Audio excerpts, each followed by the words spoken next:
Pronto, iniciou a gravação.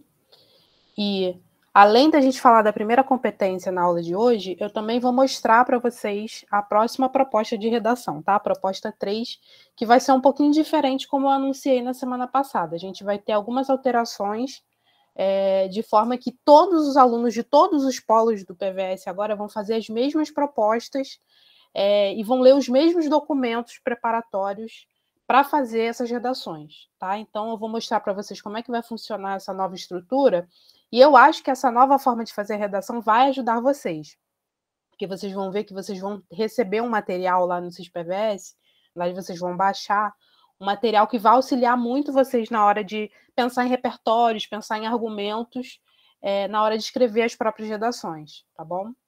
Então, primeiro a gente vai falar da nossa aula, especificamente, depois eu parto para esse segundo momento aí de explicar a proposta.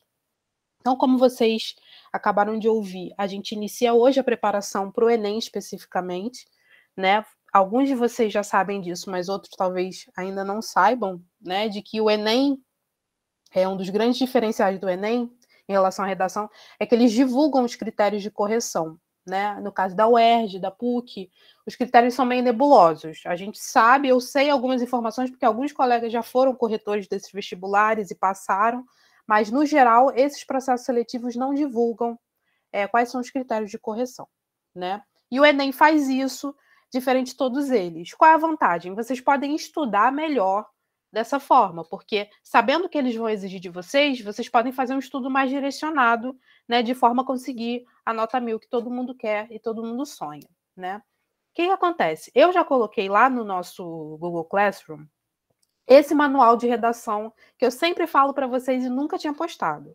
Eu esperei um pouquinho, porque é a partir desse momento mesmo que ele passa a ser uma peça bem fundamental para o estudo de vocês, tá? O manual que eu coloquei é um manual, como eu falei já para vocês, que é produzido pelo próprio INEP, tá? Que é o órgão que gerencia a prova do Enem, que faz a prova e tudo mais, organiza. E nesse manual, eu coloquei lá no texto, mas vou repetir aqui para caso alguém ainda não tenha visto. Nesse manual, vocês têm os critérios todos bem destrinchados, tá? Bastante informações sobre cada competência. E no final vocês têm as redações nota 1000, tá?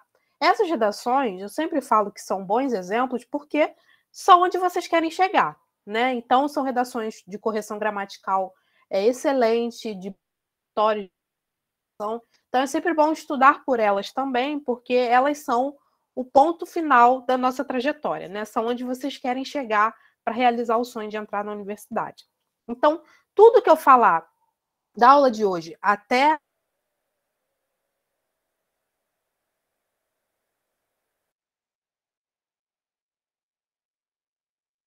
Eu não estou ouvindo nada, é só para mim ou vocês também estão sem ouvir? Travou. Acho que travou. E travou também. Voltou? Voltou. Agora voltou. Tá, deve ser da minha Voltou. internet. Deve ter sido alguma coisa aqui. Tá. Então, vou voltar só um pouquinho para não perder a linha de raciocínio. Vocês escutaram, acho, a parte do manual, né? Que eu coloquei manual, expliquei um pouquinho do manual. Sim. E eu estava falando que tudo que eu me basear nessa aula, nas próximas 4, vai estar completamente baseado no que está nesse manual. Por isso que é importante que vocês leiam, se tiverem um tempinho, e estudem ele também um pouquinho. O que pode acontecer é que eu vou omitir algumas informações que eu acredito que não sejam tão importantes, vou acrescentar outras que eu acho que são mais, né, para dinamizar um pouco melhor aqui, de acordo com as necessidades de vocês, que eu observo corrigindo os textos de vocês, tá? Então, a nossa primeira aula dessa sequência é sobre competência 1, naturalmente, né? A primeira competência é uma das competências mais difíceis de conseguir o 200, porque é uma competência que exige correção gramatical muito perfeita, né, que vocês tenham um excelente domínio da norma padrão, que é uma das exigências do Enem. E o primeiro slide que eu coloquei é justamente a frase que eles colocam para sintetizar essa primeira competência. Lá nesse manual, vocês vão ver que a competência 1 exige que vocês demonstrem domínio da modalidade escrita formal da língua portuguesa. Isso aí vocês vão ver em qualquer critério de qualquer redação de vestibular. Qualquer vestibular vai ter essa exigência, porque, claro, espera-se que uma pessoa que entre numa universidade saiba, né, escrever de acordo com a norma padrão. E quando a gente fala em modalidade escrita formal da língua portuguesa, essa expressão enorme, o que a gente está querendo dizer? né? É basicamente vocês escreverem de acordo com as normas, né, do português que estão presentes na gramática normativa, né? O que é gramática normativa? Desde criancinha até o 3º ano, né? Desde lá, geralmente o estudo de gramática assim bem organizado começa no 6º ano e vai até o 3º. Quando vocês têm aula de sujeito, verbo, predicado, subordinação, coordenação, pontuação, tudo isso é gramática normativa, né? A parte que todo mundo acha chato, né? Essa competência analisa justamente a capacidade de vocês utilizarem essas regras de forma correta, né, para produzir um bom texto. É claro que é imprescindível para a produção de um bom texto que vocês saibam escrever de acordo com as normas gramaticais. Um bom texto é um texto seguro, é um texto que apresenta essas normas de forma correta. Então, para mim, essa é uma competência básica, mas ela é muito difícil de assim, você conseguir chegar na perfeição do 200. E aí eu vou tentar mostrar a vocês algumas estratégias de como a gente pode minimizar os nossos erros nessa primeira competência, que é a competência que quase nunca a gente consegue o 200. Eu mesma, quando fiz, eu consegui acho que 160 ou 120 no ano que eu passei na faculdade mesmo, né? Então vocês veem que é uma competência difícil porque exige que vocês façam revisão do texto, que é uma coisa que às vezes vocês não fazem, para ver se tem alguma coisa escrita errada, alguma ortografia de alguma palavra errada, alguma vírgula fora do lugar, algum ponto final, a estrutura sintática tá boa, né? Essa competência tem a ver com revisão. Você escrever o seu texto e depois, antes de entregar, você revisar para poder entregar um texto bem seguro, bem escrito, né, em termos normativos. O que essa competência avalia de fato? A gente avalia tudo que tem a ver com a norma padrão, como a gente acabou de falar. Então, quais são esses itens que são importantes de serem avaliados e serem bem inscritos nessa competência? Convenções de escrita, várias, né? Aqui eu coloquei acentuação, ortografia, uso de hífen, emprego de letras maiúsculas e minúsculas, né? Quando é nome de pessoa, iniciando frase, nome de lugar, separação silábica, que é aquele momento que a linha acabou e você vai continuar a palavra na linha seguinte, né? Respeitando sempre a separação silábica das palavras. Então, uma das coisas que essa competência avalia é isso, que é um nível mais básico, né? Geralmente, os alunos que chegam para fazer o vestibular do Enem têm um bom domínio de convenção de escrita. Alguma coisa, às vezes, escapa. Às vezes, uma palavra estrangeira que vocês não sabem escrever, o nome de um autor, né? Mas, nesses casos de uma palavra estrangeira, o Enem tende a perdoar mais. Se você não sabe escrever Nietzsche direito, que é uma coisa que até hoje eu tenho dificuldade, o Enem muito provavelmente não vai contar aquilo como um desvio a nível de descontar da sua nota. O professor pode até anotar aquele desvio, mas ele, se você só errar 3 coisinhas, e essa for a terceira, ele não vai te descontar. Você vai ganhar os 200 tranquilamente, tá? Outras coisas que essa competência também avalia. Questões gramaticais. São elas regência verbal, nominal, concordância verbal e nominal, pontuação, paralelismo, emprego de pronomes, crase, enfim, é tudo aquilo que tem a ver com sintaxe, né? Com construção da frase, com correção de padrão, né? De uma regência, você fazer a regência. É tudo no feminino plural, então a frase toda tem que estar no feminino plural, né? As meninas, não as menina. É tudo isso que tem a ver com essa questão mais sintática, digamos assim.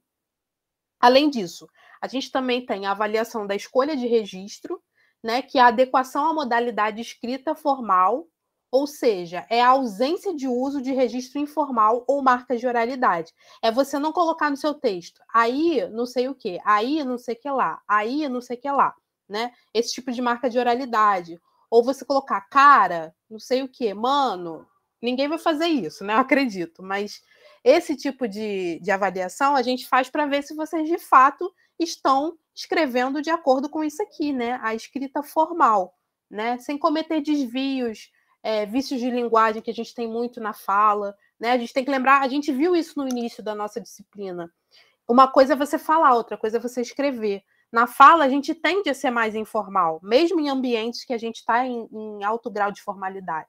Na escrita, não. Na escrita, a gente tem que ser muito formal, especialmente numa prova de vestibular, que é um documento, né? Eu sempre falo isso para os alunos. Vocês têm que saber, ter noção de que isso é um documento. Vocês podem pedir, por exemplo, um recurso para a prova de vocês, porque é um documento. Qualquer documento você pode ter esse tipo de relação, né? Então, a gente precisa tratar essa redação como ela de fato é, que é um documento importante, né? Então, escolher o registro certo, o registro formal, é importante para conseguir essa nota 200 aí na competência 1. Além disso, por último, a gente tem a avaliação da escolha vocabular também. E o que é isso? É a gente ser capaz de escolher as palavras corretas para colocar na nossa redação, as palavras precisas, né? Se você está falando, por exemplo, de educação de pessoas surdas no Brasil, se você fala pessoas com deficiência, você está colocando um guarda-chuva muito grande. Você tem que ser mais preciso que isso. Você pode falar pessoas com deficiência, mas especificar pessoas com deficiência auditiva. Então, a C1 também avalia isso, a sua capacidade de precisão, de escolher bons vocábulos de acordo com o que você está querendo dizer, né? E, além disso, usar palavras que estejam no sentido correto, né? Eu sempre lembro de uma professora minha que corrigia a prova do Enem, falando que os cursinhos, às vezes, falam, né, para os alunos que é legal usar palavras rebuscadas, palavras diferentes, não sei o quê.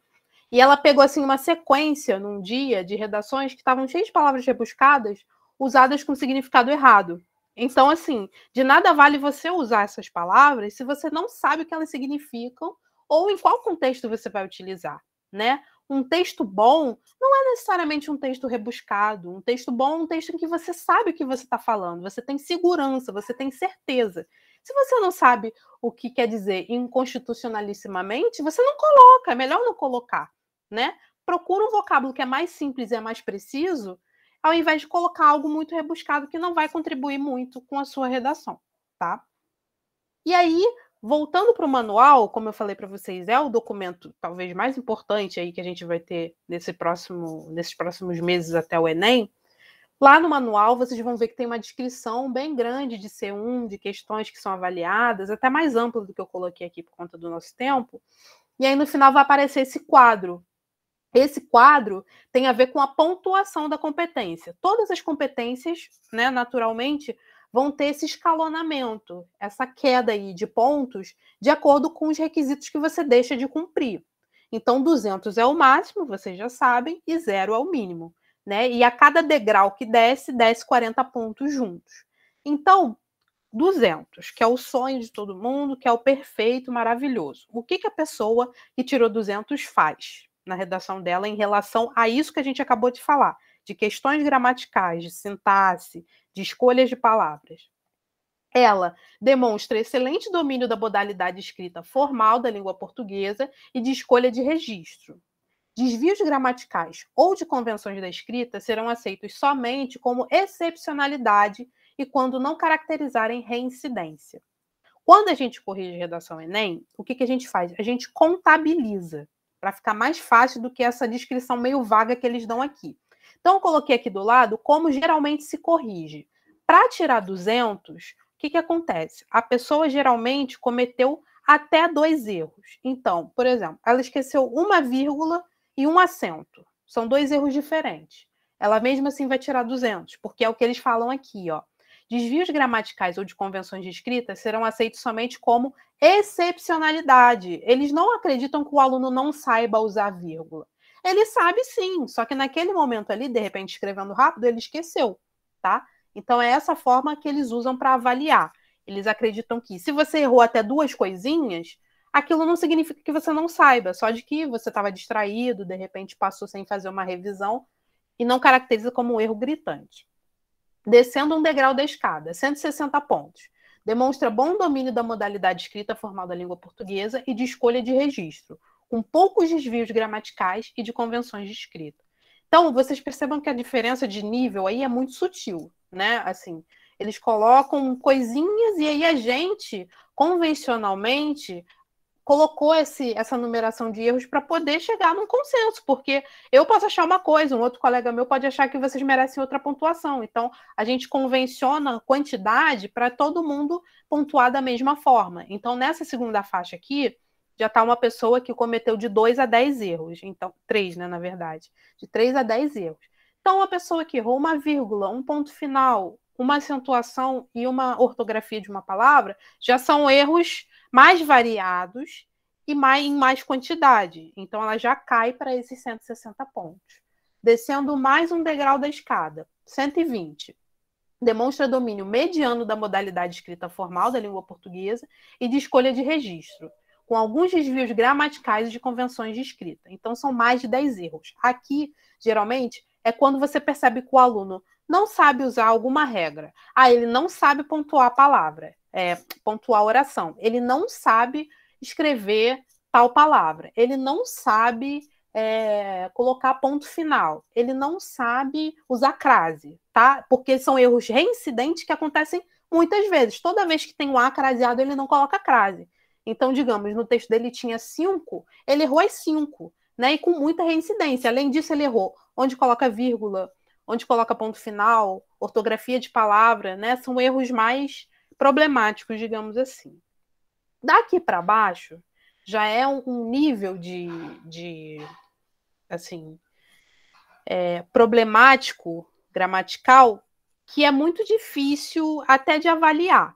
Tem gente que vai cair em 80 e 40 a depender do corretor, sabe? Então, aqui eles dizem assim, 80 pontos. Demonstra domínio insuficiente da modalidade escrita formal da língua portuguesa, com muitos desvios gramaticais e de escolhas de registro e convenções de escrita. Então, é uma pessoa que erra basicamente todas as regras gramaticais, né? Ela não sabe colocar vírgula, ponto final, não sabe acentuar, não sabe escrever as palavras, né? Em muita quantidade. 40 já é uma pessoa, demonstra domínio precário da modalidade escrita formal da língua portuguesa, de forma sistemática, com diversificados e frequentes desvios gramaticais, de escolha de registro e de convenções de escrita. Então, é um texto realmente que é até incompreensível, né? Porque se a pessoa demonstra domínio precário dessas normas, ela não consegue nem transmitir direito o que ela está querendo dizer. E a pessoa que chega no 0 é desconhecimento total, né? Ela não tem... nem chega a ser um texto, talvez, né? Seja só um amontoado de palavras que não fazem nenhum sentido, porque ela está infringindo ali uma série de regras. Então, para cair nesses últimos 3 degraus aqui, a gente observa que são problemas muito graves na construção de frases e orações, né? Chegando até a atrapalhar a compreensão. Então, são frases muito confusas, mal pontuadas pra caramba, frases que às vezes não têm sujeito, não tem verbo, que nem são consideradas frases, né? Portanto, então é algo bem precário, algo bem quase impossível de compreender, né? Nesse nível, assim, eu acho que nenhum de vocês está. Eu posso ter puxado um pouquinho mais na correção, porque eu quero que vocês cheguem, né, no 200. Mas, assim, eu não cheguei a ver uma redação assim, totalmente incompreensível. Não entendi nada do que estava escrito. Eu consegui entender alguns com mais dificuldade, outros com mais fluidez, né? E aí, o que a gente observa nas correções? A partir de agora, eu vou trazer uma sequência de problemas que eu observo num geral, e depois eu vou trazer os problemas que eu observei corrigindo as redações de vocês, tá? Porque é muito importante ter, mesmo que você não cometa esses erros, é importante ter a consciência desses erros para eliminá-los de forma geral, né? Vendo aqui um exemplo, você fala, eu faço isso. Então é melhor eu ver aqui como é que faz, para não fazer mais na minha redação e conseguir garantir os 200, né? O primeiro problema que a gente observa muito é o problema do truncamento. E o que é o truncamento? É vocês separarem as orações principais das subordinadas. Vamos voltar um pouquinho no português. Não sei se vocês lembram, mas subordinação é um dos processos que você faz períodos compostos, né? Naquela parte ali, já no final do ensino fundamental, no ensino médio, que a gente fala sobre orações grandonas, períodos compostos. O que a gente tem na subordinação? A gente sempre tem uma oração principal, né, que está contendo a ideia principal, contendo as informações principais, e a gente tem uma oração subordinada que está ligada, conectada a ela, né? A subordinação tem a ver com dependência. Então, a oração subordinada sempre está dependente sintaticamente da oração principal. E aí, quando você separa essas estruturas, você está cometendo um erro, porque eu acabei de falar, ela é subordinada, ela é dependente sintaticamente da principal. Então, o truncamento é isso, você separar orações principais das subordinadas, ou também pode ser isolar em períodos ou frases partes de uma oração que deveriam se constituir como um único período, né? Então, tanto esse processo da oração subordinada com a principal, quando separadas, ou partes de uma oração, né? Um sujeito, um verbo, um predicado, que você separa do resto da oração, você está truncando, você está meio que colocando um obstáculo que não deveria estar ali, né? Por meio de um ponto final, né? Porque o ponto final ele quebra. Primeiro uma frase, ponto final, quebra a segunda frase. No caso do truncamento, geralmente a gente resolve com uma vírgula, ao invés de um ponto final. Isso é uma coisa que eu corrigi muito nos textos de vocês, né? Quando você bota um ponto final, você quebra. Quando você bota uma vírgula, você dá fluidez. Você dá a entender que é a mesma ideia que está sendo colocada, né? Então é importante estudar o truncamento e estudar pontuação, porque pontuação e truncamento estão no mesmo barco, né? Se você trunca muito seu texto, o problema é você não sabe usar as regras de pontuação. Vamos lá na gramática e vamos estudar isso. Então, para ficar mais claro, vamos ler o exemplo. Além disso, as crianças também se tornavam alvos dessa manipulação, deixando a infância de lado para usar aplicativos muitas vezes perigosos e não adequados para maiores. O que a gente tem aqui? Esse truncamento é um truncamento de uma oração principal, a oração principal está aqui. Além disso, as crianças também se tornaram alvos dessa manipulação. A oração subordinada vem justamente aqui, deixando a infância de lado para usar aplicativos muitas vezes perigosos e não adequados para maiores. O que eu acabei de falar? Truncamento se resolve com vírgula. Essa segunda oração aqui é uma oração subordinada reduzida de gerúndio. Não sei se vocês vão lembrar disso. Por que ela é reduzida de gerúndio? Esse verbo aqui, ao invés de estar no infinitivo ou conjugado, ele vem no gerúndio. E é muito comum a gente construir estruturas no gerúndio. Como a gente resolveria aqui? Vírgula. Além disso, as crianças também se tornaram alvos dessa manipulação, vírgula, deixando a infância de lado para usar aplicativos muitas vezes perigosos e não adequados para maiores.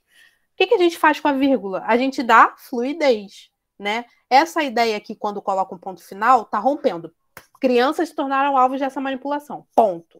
Deixando a infância de lado. Nem faz sentido você colocar um ponto final aqui. Essa frase aqui, deixando a infância de lado, não funciona como uma oração isolada. Por quê? Ela é subordinada a essa. Então não pode ter um ponto final aqui. Tem que ser uma vírgula. Percebem? É dar fluidez ao texto. O truncamento, ele prende o texto, fica muito pesado, é uma frase bloco, entendeu? A gente não quer isso no texto de vocês. Eu vou falar um pouquinho depois sobre fazer frases curtas, mas frases curtas sendo orações simples, não orações subordinadas. Subordinação precisa ser construída com vírgula, não tem jeito, tá? Frases simples podem ter ponto final. Frases subordinadas ou coordenadas precisam ser com vírgulas. Outro exemplo. Nos séculos anteriores ao século XXI, a manipulação era diretamente com a mídia em meios de comunicação, como rádios, televisores e jornais. Mais uma vez, nesse caso aqui é um exemplo desse segundo lugar aqui, né? Isso é uma oração simples, tá? Não tem nada subordinado nem coordenado aqui, mas esse adjunto adverbial aqui de tempo está deslocado com ponto final, quebrando totalmente a lógica da frase. Adjunto adverbial no início de frase não precisa nem de vírgula, tá? Você está localizando, na verdade aqui precisa sim, você está localizando temporalmente o fenômeno que você vai apresentar aqui no restante da frase. Então você não tem que quebrar nada com um ponto final aqui. Ponto final é conclusão de ideia, quebra de ideia com algo que veio antes e vai vir depois, tá? Então aqui o correto é vírgula. O correto sempre vai ser vírgula no caso de truncamento. É pensar que é a mesma estrutura, dá fluidez. Mesma estrutura e dá fluidez. Exemplo 3. Quanto à questão educativa, é notória a falta de conhecimento crítico causada pela exposição influenciadora de internautas, visto que, segundo o IBGE, 15% dos jovens entre 18 a 24 anos utilizam a internet. Mesmo problema desse exemplo 1 aqui. né? Quando você coloca um ponto final, você está quebrando uma ideia que está subordinada à oração principal. Não tem como você fazer isso. Você precisa dar fluidez. Então, ao invés de um ponto final, uma vírgula para dar continuidade à ideia que foi apresentada anteriormente. Deu para entender? Vocês estão entendendo isso? Porque isso é muito importante. É um dos erros que eu mais pego nas redações de vocês. Tá Eu claro? estou entendendo. Só vou agora tentar colocar no papel direitinho. Isso. Vocês têm que pensar. E o problema disso é ter consciência de que vocês estão fazendo um período composto por subordinação e coordenação. Toda vez que vocês colocarem dois verbos, são dois períodos diferentes. E aí, esses períodos juntos vão ser ligados por coordenação ou subordinação. A partir da ideia de que eles estão ligados por subordinação ou coordenação, você tem que pensar que você não pode quebrar a oração principal da oração subordinada. Você tem que continuar essa oração, claro, separando com vírgula, mas ponto final jamais, porque você está quebrando a ideia que acabou de aparecer antes. Você está criando duas ideias. É uma ideia só. Você não pode separar essas duas frases porque é uma ideia só. E quando você coloca um ponto final, você está criando duas ideias. É esse o grande problema. O outro fenômeno é justamente o contrário. É a justaposição, que acontece quando dois períodos ou mais, ou orações que deveriam construir períodos independentes, formam períodos únicos. Então, o contrário. Né? São duas frases diferentes que viram uma frase só. Né? Lá era uma frase só que virava duas. Agora é duas frases que viram uma. Tá? Duas ou mais. Exemplo, para ficar mais claro. No Brasil e em outros países, ainda existe discriminação com os portadores de deficiência, seja ela qual for, não respeitando seus direitos, pessoas que estacionam carros em lugares para cadeirantes pegando seus lugares de direito. Horrível, né? Eu nem entendi direito o que está escrito aqui. Por quê? Esse período está todo justaposto. Tem várias frases aqui que não estão separadas de nenhuma forma, né? Quando a gente está falando, tudo bem, é um período, mas a gente precisa separar esse período em orações, né? São várias orações dentro de um período composto. Vamos ver como se resolve isso? Pontuação. Chave de tudo é pontuação. No Brasil, como em outros países, ainda existe uma discriminação com portadores de deficiência, seja ela qual for, o que gera desrespeito aos seus direitos. Por exemplo, há pessoas que estacionam os carros em lugares para cadeirantes. Maravilha! O que umas vírgulazinhas não fizeram com esse texto? Agora eu entendi o que a pessoa está querendo dizer. No Brasil, vírgula, né? Adjunta adverbial separado aqui pela vírgula. Como em outros países, vírgula. Aqui ela está fazendo um aposto. Ainda existe uma discriminação com portadores de deficiência, seja ela qual for. Ideia 1, vírgula. Continuação da ideia 1. O que gera desrespeito aos seus direitos, vírgula. Continuação da ideia 1. Por exemplo, há pessoas que estacionam os carros em lugares para cadeirantes. Então, o que a gente observa aqui? Essa quebra feita pelas vírgulas dá uma fluidez ao texto também, né? A gente observa que é uma ideia relacionada a outra, puxando outra. Mas essas ideias, essa progressão, digamos assim, temática, como a gente viu nas aulas anteriores sobre coesão, tem que ser garantida por uma pequena separação, né? Você não pode colocar um blocão e deixar as ideias todas soltas ali. Você precisa segmentar elas para quem estiver te lendo entender que existe uma sequência.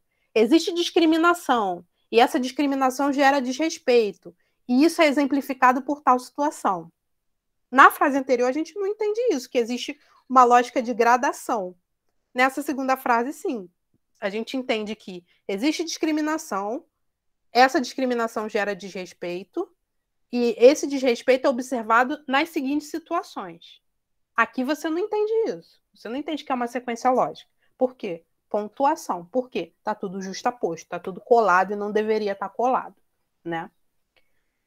Concluindo, o que a gente quer dizer com isso? Truncamento e justaposição sempre vão revelar que vocês têm dificuldade de pontuação, né?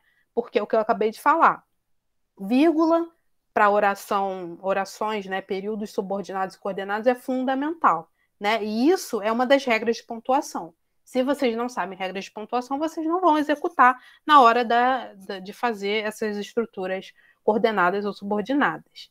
E o que a gente consegue aprender? que esses problemas de pontuação acabam gerando dificuldade na compreensão, né? Por quê? Períodos corretamente pontuados contribuem muito com a melhor compreensão dos textos. É o exemplo aqui de cima. Esse primeiro fragmento eu não entendi nada do que a pessoa quis dizer. Agora, no segundo, quando ela colocou as vírgulas para dar uma noção de gradação, eu consegui entender o que ela quis dizer. Então, pontuar bem um texto é deixar ele mais compreensível. Isso é uma das coisas mais importantes que vocês entendam, né? De que ter regras de pontuação bem segmentadas na cabeça significa que você está escrevendo melhor, que você está se fazendo compreender melhor do que quando você pontua o texto da forma como você quiser. Outra coisa, eu vou aproveitar que a gente está falando de pontuação. Vamos parar com a ideia de que vírgula é para respirar, ponto final, não sei o quê. Não, isso aí já passou há muito tempo. É aquela brincadeira de sempre, a pessoa asmática, ela vai ficar botando vírgula o tempo todo, então, né? Porque ela vai parar para respirar toda hora, com uma crise de asma. Não é isso, a gente precisa ir na gramática. Eu tenho um livro aqui muito bom, eu não sei onde está, não sei se está aqui nas minhas coisas, eu acho que não está assim exposto, não, acho que está guardado ali no armário, que é só de pontuação. Vocês têm que estudar pontuação, não adianta, porque a pontuação é um dos critérios mais importantes para escrever bem, né? E se eu assinalei aí nas correções que vocês estão com problema de pontuação, vão até esses capítulos de livro de gramática e estudem isso, porque os problemas de sintaxe de vocês vão ser resolvidos quando vocês pontuarem melhor. E, consequentemente, vocês vão tirar notas melhores em redação por conta da resolução desse problema, tá? Diante desses problemas mais gerais, que eu observo assim, num geral, corrigindo a redação, eu quis trazer também os problemas que eu mais observei corrigindo as redações de vocês, das turmas aqui do Polo da Penha. O primeiro deles é a pontuação, né, que está relacionado ao que a gente acabou de falar. Priorizem sempre, no caso de orações simples, como eu falei com vocês, o uso de pontos finais para fazer frases curtas, que vão facilitar a compreensão. Se você vai colocar uma frase simples, outra frase simples, outra frase simples, tudo bem, você pode às vezes até juntar tudo num período só, mas às vezes fica muito difícil de entender um parágrafo que não tem nenhum tipo de sinal de pontuação, porque você perdeu a ideia anterior e depois perdeu a anterior àquela. Você não consegue somar uma coisa a outra quando está mal pontuado. Acabou a ideia, é uma ideia simples, ponto final. É uma ideia subordinada, vírgula. Né? Vamos tentar pontuar melhor esses textos para dar a eles mais fluidez e mais compreensão. Né? E aí eu continuei, né, ali falando, textos em grande bloco, de uma frase só, tendem a ser mal vistos pela difícil compreensão. Então, se você adiciona ideia, e não coloca nenhum sinal de pontuação, você que está perdendo, porque a pessoa que está te lendo, ela já dispersou, já não está entendendo mais nada. Então, regras de pontuação. Podem ir lá nas gramáticas, as gramáticas escolares. Gramática para vestibulando, que é muito boa, é gramática de concurso público. Existe uma do Pestana muito boa, que eu vou postar também lá no nosso Drive e no nosso grupo da turma. São gramáticas mais imediatas, os exemplos são mais fáceis de pegar, tá? Então, consultem esses livros para tentar entender melhor o que vocês estão errando. Além disso, também peguei muitos erros de ortografia. E erro de ortografia sempre se resolve com revisão. Às vezes, escrevendo rápido, a gente escreve uma palavra errado, mas se a gente revisa o texto, a gente elimina aquele erro ali e coloca certinho. Né? Então, a minha dica é sempre revisar para verificar se as palavras estão escritas corretamente. Né? Se vocês não souberem, no momento que vocês estão aqui estudando em casa, vocês podem pesquisar no Google, num dicionário, para escrever direitinho. O importante é que vocês escrevam direitinho, para que no dia da prova vocês tenham exercitado direito para fazer direito também. Né? Uso de crase também foi outro problema seríssimo que eu encontrei. Sempre tem que consultar a gramática, gente. Eu acho que é um dos livros mais importantes para qualquer pessoa que estuda ter uma boa gramática normativa. É isso que eu estou falando. Para vocês que não necessariamente vão ser da área de letras, gramáticas de concurso são muito boas. Né? Podem deixar que eu vou colocar do Pestana para vocês estudarem, porque é uma gramática mais simples, assim, mais concisas. Se vocês verem as minhas gramáticas aqui da faculdade, elas são muito grossas, né? São muito cheias de detalhes que não interessam para vocês. E aí é bom vocês terem esses livros para consultarem. Esses livros têm sumário, como qualquer livro, e aí vocês falam: eu estou com problema de pontuação, não preciso olhar nada mais além da pontuação. Eu vou lá no índice e vejo. Página 65, vou lá estudar, tá 65 a 80, né? E aí vocês fazem um estudo direcionado, que é o que eu vou falar mais para frente. Letras maiúsculas e letras minúsculas. Parece coisa simples, mas peguei muito esse erro, né? Iniciar as frases, obviamente, sempre com maiúscula.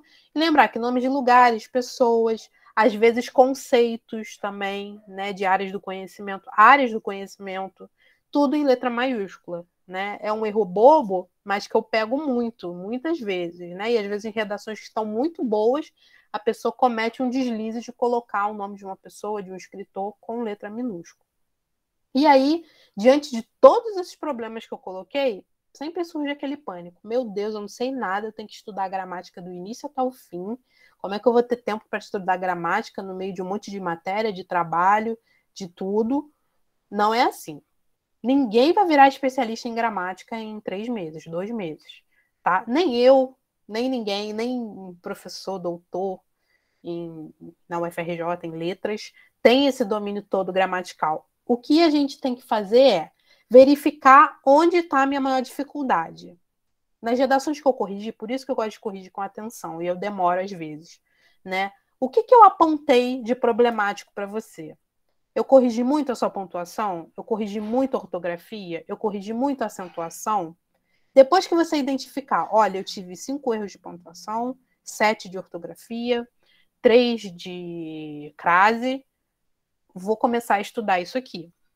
Tá? É fazer um estudo localizado. Vocês têm que entender que quem está fazendo vestibular, o tempo é fundamental, né? Então vocês têm que isso com tudo, não só com gramática, né? Com todas as disciplinas. Biologia.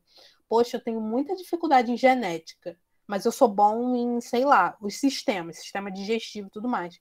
Eu vou deixar um pouquinho de lado, eu vou estudar sistema digestivo e tudo mais, mas eu vou deixar um pouquinho de lado para estudar genética, que eu tenho muita dificuldade. Então, um bom vestibulando, assim, que tem uma boa sacada de estudar, de organizar os estudos, é o vestibulando que identifica facilmente as suas fraquezas, né? Porque é a partir da identificação dessas fraquezas que vocês conseguem entender onde vocês têm que estudar mais. Eu sou mais fraco em história e em português, então eu vou lá e estudo mais história e português, tá? É isso. Tempo para vocês é muito importante. Então, dinamizem o estudo de vocês. Identifiquem onde vocês têm problema para atacar esses problemas e não a gramática inteira. Eu tenho problema de pontuação. É isso. Depois que eu compreendi isso, atacar o ponto fraco, eu tô melhor. Melhorei muito. Muito mesmo. E pretendo me aprofundar mais ainda. Eu vi que a partir daí a coisa começa a acontecer de verdade. Isso dá até mais tranquilidade a vocês, porque quando vocês abrem o conteúdo programático dos vestibulares todos, do Enem, da UERJ, enfim, da PUC, é enorme, porque é tudo que vocês estudam desde criança até adolescente. É óbvio que é muita coisa. Mas se você pensa, poxa, eu sou um aluno bom em matemática, só que eu tenho problema com função. Pronto, você vai estudar muita função porque é o que você tem problema, né? Então é sempre atacar a dificuldade, não é o que você é muito. Eu gosto de estudar português, mas eu já sou boa. Eu não preciso ficar estudando 10 horas por dia português. Eu posso estudar 2 e passar as outras 8 estudando biologia, que eu sou horrível, né? E eu preciso de biologia para o vestibular. Então, é ter um estudo mais inteligente mesmo, assim, ter mais sagacidade na hora de olhar para os conteúdos e falar: isso eu sou bom, então eu posso fazer 10 exercícios, isso eu sou muito ruim, então eu tenho que fazer 50, né, para exercitar bem, e vocês vão perceber que isso vai fazer vocês melhorarem muito nas notas. Quando vocês identificam um problema e atacam o problema, a nota sobe, porque você vai estudar o que está fazendo sua nota cair. Então, naturalmente, depois de estudar, a nota vai subir, né? Alguém tem mais alguma dúvida? Para a gente partir para outra parte? Também Não. Podem ir pensando aí, depois a gente conversa sobre alguma dúvida que surgir aí. Bom, virando a página, já que a gente já concluiu a nossa aula, a parte de conteúdo, eu quero apresentar para vocês a nova estrutura das nossas propostas de redação. Esse quadro aqui está mostrando bem qual semana a gente vai trabalhar tal coisa e como a gente vai trabalhar tal coisa. Esse é um quadro que foi desenvolvido de forma geral, tá? Pela coordenação de redação do PVS, então ele é comum para todos os polos, qualquer polo que vocês tiverem colegas, de repente conhecerem alguém, vai trabalhar dessa forma daqui para frente. E a gente vai pensar o seguinte, eu vou explicar só essa semana, porque é a primeira semana, e aí depois, quando chegar a semana 17, eu explico de novo, enfim, e assim sucessivamente. A partir de agora, a gente vai trabalhar por eixos temáticos, que é uma coisa que o Enem faz muito, né? Quando a gente estuda para a redação do Enem, a gente trabalha muito com eixos temáticos, e esses eixos temáticos foram pensados pelos coordenadores de redação do PVS. Então, estamos na semana 14, que iniciou na segunda, né? Hoje a gente está no sábado, eu estou falando isso no sábado, porque é o dia da nossa aula, eu queria explicar para vocês da forma como vou explicar agora. E essa é a semana 14, né? Então a gente já teve aí bons meses de aula. O texto, o eixo temático que a gente vai trabalhar nesta semana é Direitos Humanos e Cidadania. Esse é o assunto geral, tá? Esse assunto vai ser trabalhado da seguinte forma. Eu vou interromper esse compartilhamento aqui um minutinho para eu poder compartilhar a minha tela do SIS-PVS. Não, uma janela não. Uma guia. Tá aparecendo aí, né, para vocês? Meu SIS-PVS? É um pouquinho diferente de vocês, porque o de mediador tem outras coisas, né? Vocês estão vendo aqui. Até que eu tenho que lançar as coisas. Vocês vão entrar no SIS-PVS antes de qualquer coisa e vai aparecer esse menu aqui, né, na lateral. Vocês vão clicar em links importantes e nesses links importantes vocês vão ver que tem várias informações aqui legais. Só que o que vocês vão precisar para fazer, né, esse eixo temático de direitos humanos e trabalho está aqui. Vocês vão vir aqui em orientação acadêmica e vão clicar em OE, Direitos Humanos e Cidadania. Quando vocês clicam, vai abrir um link, um PDF, e esse PDF vai ser baixado. Beleza. Abriu o PDF. Vou interromper. Acho que eu vou compartilhar a tela toda, porque vai ficar mais fácil de eu operacionalizar aqui. Depois que vocês clicarem naquele link que apareceu, vocês vão ver que ele vai gerar um PDF, e é este PDF aqui, tá? Esse PDF é basicamente uma apostilinha curtinha, de 28 páginas, que vai falar sobre direitos humanos e cidadania, que é o assunto desta orientação acadêmica. O que vocês vão encontrar neste PDF? Aqui tem um prólogozinho explicando, né, o que é cidadania, o que é direitos humanos, e depois vocês vão ver a história, vocês vão ver esse eixo dos direitos humanos e da cidadania por várias perspectivas, da história, da sociologia, ó, vocês estão vendo aqui, das artes, né? Por que é legal isso? Porque, como eu falei para vocês, isso aqui vai dar muito repertório para vocês. Lê isso aqui, vocês vão ver. Ah lá, tem o Norberto Bobbio, que é um sociólogo, se eu não me engano, excelente. David Harvey, que é geógrafo. Várias pessoas falando sobre esse assunto de forma que vocês ganhem repertórios para construir as redações de vocês, tá?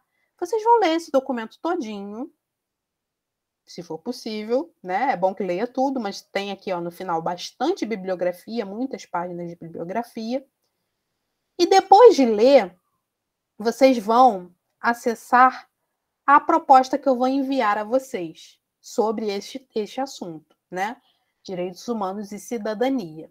A proposta vai ter a mesma estrutura de todas as propostas. Vocês vão ter textos motivadores, tá? Todos selecionados pelos professores, pelos coordenadores do PVS. E, no final, vocês vão desenvolver uma redação sobre o tema A Cidadania de Comunidades Ribeirinhas no Brasil. Difícil, né? Mas vocês vão estudar para fazer uma boa redação sobre isso. Por que a gente está escolhendo esse tema? Porque, às vezes, o Enem coloca temas que ninguém imagina, né? Sobre coisas que não são tão discutidas assim. E o que a gente está querendo fazer com isso? Preparar vocês para qualquer tipo de tema que possa aparecer. Porque esse materialzão aqui, ó, que vocês estão vendo, ele é um muito rico. Completo. Gente, estou apaixonada. É muito completo.